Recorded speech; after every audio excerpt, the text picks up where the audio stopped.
A day after the Congress sacked Sachin Pilot as Deputy Chief Minister of Rajasthan and as State Party Chief, along with two ministers supporting him, Mr. Pilot has now gone on record to state to NDTV that he is not joining the BJP and that there is an attempt to malign him. Joining us now for more on this, Srinivasan Jain. Srinivasan, if he's not joining the BJP, what exactly are his plans? Well, Vishnu, I think the thing is the breaking news itself. The fact that Sachin Pilot is not joining the BJP. This is something that he told me. I spoke to him a short while ago. He said it very categorically. He said, let me make it absolutely clear. I have no plans to join the BJP. Now, this is something that Sachin Pilot has said earlier as well. But this particular statement is very significant because it comes at a time when it increasingly appeared that Mr. Pilot might be headed down the Scindia path, that is heading towards the BJP with a clutch of Congress MLAs, which could well have unsettled and unseated the Gehlot government in Rajasthan. But now Mr. Pilot is saying that he has no plans to join the BJP, he's never been discussing it, and that he actually fought and defeated the BJP in Rajasthan. So why would he do that? He said these attempts are to malign him and to try and portray him as someone who's hobnobbing with the BJP in the eyes of the Congress High Command. Significantly, he also said that he is still a member of the Congress party, that he's not been kicked out of the party yet. When I asked him then what his plans are, if he's planning not to join the BJP, what does he intend to do? He says this is something that is still evolving. That the fact that when I asked him that, are you going to try to have a rapprochement with the Congress? He said, look, I never had a breakdown with the Congress. I had no problem with the Congress per se. The issue really was with the manner in which Mr. Gehlot was treating me. So there is no question of a breakdown as such. So in his eyes, he still sees himself as a member of the Congress, and that perhaps this is an indication that there might be a way back into the Congress for him, a party which he says he never left. Now, I think this is significant. Srinivasan, couple of important points. Firstly, apparently now, and this is what, you've just been picking up, is that this press conference of his isn't happening at all.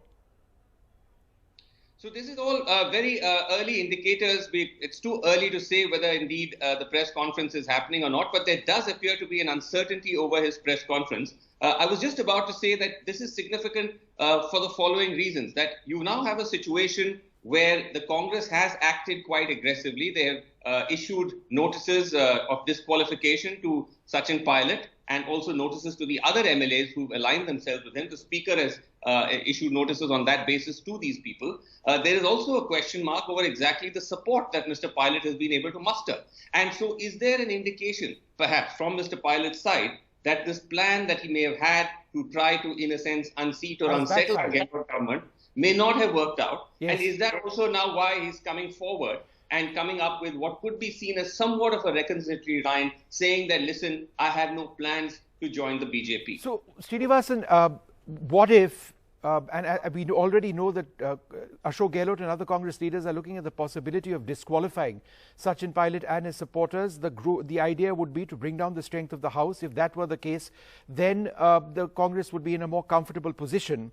But in order to do that, they would have to show that he has either defied the whip or has indulged in anti-party activities, which would mean that he is in direct talks with the BJP. So the fact that he says now that he's not joining the BJP, could it be part of a larger strategy where he's not seen to be speaking to the BJP, because that could be a ground for the Congress to disqualify him? That's right. I mean, the disqualification process is not an overnight process. It's a slow process because ultimately the Speaker has to decide, and you have to hold hearings, you have to hear both sides, evidence has to be presented. So it's got a quasi-judicial aspect to it. I think the immediate question mark really for Mr. Pilot would have been at this stage is that where exactly is this, in a sense, his rebellion or mutiny or whatever you call it, where is it heading?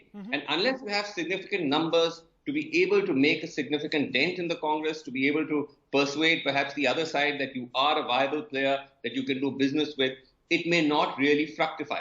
And it could be one of these reasons, with the specter now of disqualification hanging over his supporters and himself, that there might be somewhat of a cooling down. Again, Vishnu, we say this with riders and caveats because it's a fluid situation, it's fast evolving, and we'll have to wait and see. But also remember, Vishnu, that just a few moments ago, before this news broke, or as this news was breaking, the BJP too has postponed its meeting that was holding in Rajasthan to chart its next course of action. So perhaps BJP also looking at what's happening, looking at these statements coming out from Mr. Pilot, and wondering, is there really enough here for them to go ahead with? So bottom line, Srinivasan, the BJP in no hurry to push things through as of this morning. They're just waiting and watching, right?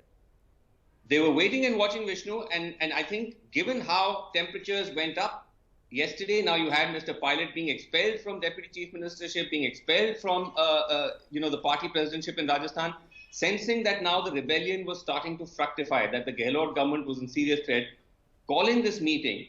Could it be that now with Mr. Pilot saying so emphatically and on record that he's not joining the BJP saying perhaps the pastures were not as green as it looked? One more point. We were speaking to the Congress spokesperson earlier this morning, Adil Boparai, he said a couple of significant things.